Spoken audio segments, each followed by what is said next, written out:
Hey everyone, you can see that we picked up a couple wins last Friday. One against Mike Nothnagel, played good defense there, which always makes me happy.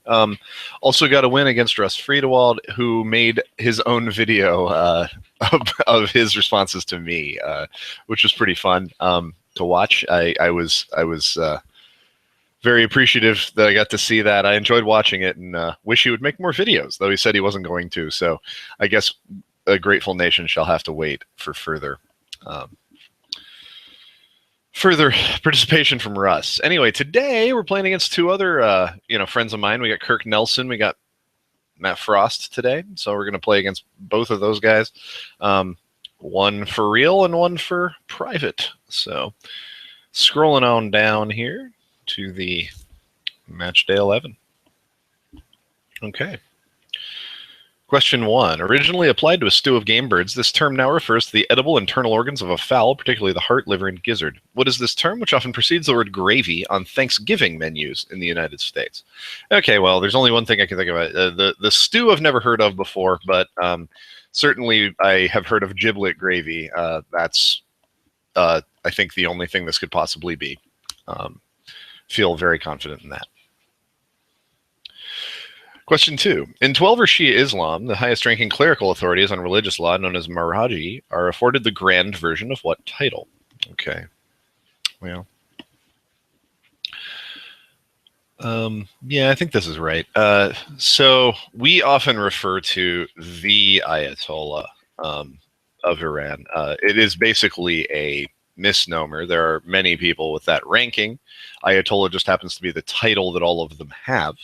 The government position that those guys have is called the Rahbar, R-A-H-B-A-R, but they are all Ayatollahs. And an Ayatollah, I believe, is a high-ranking clerical authority, a grand Ayatollah in Twelver Shi'ism, which is most prominently practiced in Iran, but, also in some other areas. So, yeah, I feel pretty confident in Ayatollah there. I don't think there's another thing that could be. And certainly the fact that it's a familiar term like Ayatollah makes it more likely to be asked. Okay. Susan Stafford, paired with Chuck Woolery, was in 1975 the first to hold a unique job that has been held since 1982 by what other woman? Okay, well, game show history. Chuck Woolery used to host Wheel of Fortune before Pat Sajak did. Much more popular is the version with Sajak, of course, and it's the only one that any of us have ever, that a lot of us have ever seen if you're, my age. So, yeah, it's Vanna White. Vanna White replaced Susan Stafford in 1982, or I'm not sure if replaced her directly. I don't know if the show ran from 75 to 82 or not, but certainly, yeah, Vanna White, I know, has been doing her thing since the very early 80s, which is 82. Yeah, it makes sense. Unique job, all that stuff. Yeah. Okay. Of the 26 different states federated during the formal unification of Germany in January 1871, 4 were kingdoms. Prussia was one of those kingdoms. Sure. Name any one of the other 3, all of whose names endure today in some German state names. Well. Okay. I'm not 100% sure of all 3 at all. Think that this is not necessarily a super strong area for me. The good news is I have to name one of the 3, and I'm fairly certain, I don't know, 99% certain that there were kings of Bavaria.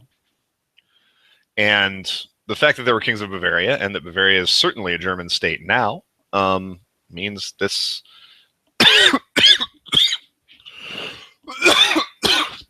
So sorry, y'all. Means this feels like a really good answer to me. Yeah, Bavaria. Question 5. Of the 6 characters in the Quentin Tarantino film Reservoir Dogs who use a color alias, which one flees at the very end with a briefcase of diamonds, only to be immediately apprehended by the police off screen? I've seen this movie once. I am not a big Tarantino fan. That does. I don't say that as in a euphemism for not liking him. I am actually not a big fan compared to some people. I do like Quentin Tarantino movies. The problem is, yeah, I've seen this movie once. I think it's Steve Buscemi. I know Steve Buscemi is Mr. Pink. He's certainly the most famous Mr. Color. I'm gonna go with Pink. I'm not sure. I saw that movie, 16 years ago or something like that, and that was the only time. So, but yeah, I feel like that's got a good chance of being right. Seem to remember him grabbing the. Anyway.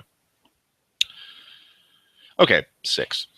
In January 2016, the Mexican drug lord Joaquin Guzman Loera was apprehended by Mexican Marines in his home state of Sinaloa 6 months after escaping from the country's most secure prison.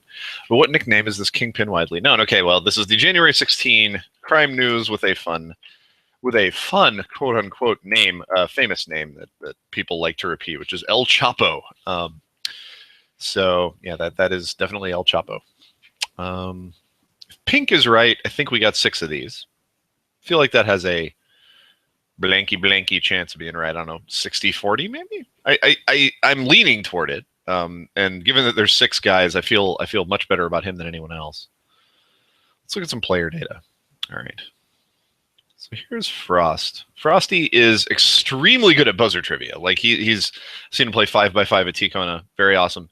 In Learned League, he has a really wide his distribution is fairly, in the middle, but it's in the middle on everything, so it's hard to defend him. He's better at film than a lot of other stuff. So I think we'll put the 1 on Mr. Pink. I don't know. I mean, I feel like,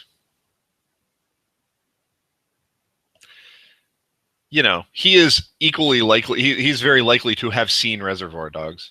I don't know if he's likely to have seen Reservoir Dogs all of the times, so I'm going to just go with Mr. Pink. We're going to leave it at that. Current events, 44%. So that leads me to the question: how famous is El Chapo? I feel like this is the sort of thing when it comes up that you go, I'm going to sock El Chapo away for trivia purposes. And I believe he also hosts trivia.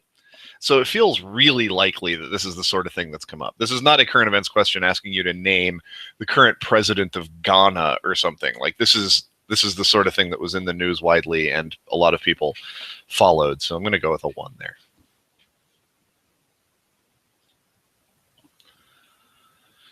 Bavaria seems eminently guessable, but I think we still have to give it a 2. I think he'll definitely know his game show history and get Vanna White. So we're going to go with that. Partially, this is just because I believe Matt's in his 40s or close to 40. He's older than I am, and so make him even more likely to know Susan Stafford than I would be. I think we're going to put the 3 on Ayatollah. I don't have a good 3 here, and a 2 on Giblet. Like I don't like any of these really. Like I feel like it's very possible he just gets all 6 of them. I feel like Ayatollah is the one that's most likely to kind of slip past, just because there's other things people could try to come up with, and they might just associate Ayatollah with being the president, or not the president, but being the religious leader of Iran, and they may think that's just the title for that. So I'm gonna sort of put that way. For Kirk,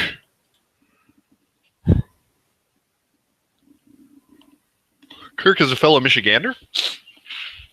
Kirk has some really good knowledge. Really good knowledge. Over 70% on a ton of stuff here. Relative weakness on film. So maybe we got to put a 2 on Mr. Pink there. Movies are funny. I could see someone having or having not seen Reservoir Dogs fairly easily. I do feel like he'll have El Chapo. Like his current events score is not particularly poor. So we're going to put a 1 there. I feel like it's absurdly easy, or absurdly likely he would have Vanna White here. So I think he falls into a similar position with Matthew, in that a bit older than me, might even remember Susan Stafford if he was like almost all trivia people a game show fan as a kid. So world history, feel like he's getting Bavaria. I think again we have to put the 3 there and the 2 there maybe, and just put the 1. I think that's what we're going to do. I don't love any of these defensive assignments. I feel like the day is easy, which means there's going to be something that kind of blindly sneaks by and is actually much harder than I think it's going to be. Nonetheless, yeah, fairly simple day for us. Let's make sure. Hope we got Pink here. Vanna White, Bavaria, Mr. Pink, yay! El Chapo. All right. So Mr. Pink, we got there. I do kind of remember Buscemi being the guy who runs off with it at the end. I'm I might even be piecing that scene together wrong. Anyway, it was the right answer. So there we go. And okay, well, we will see you guys tomorrow. Thanks for watching. Have a good one.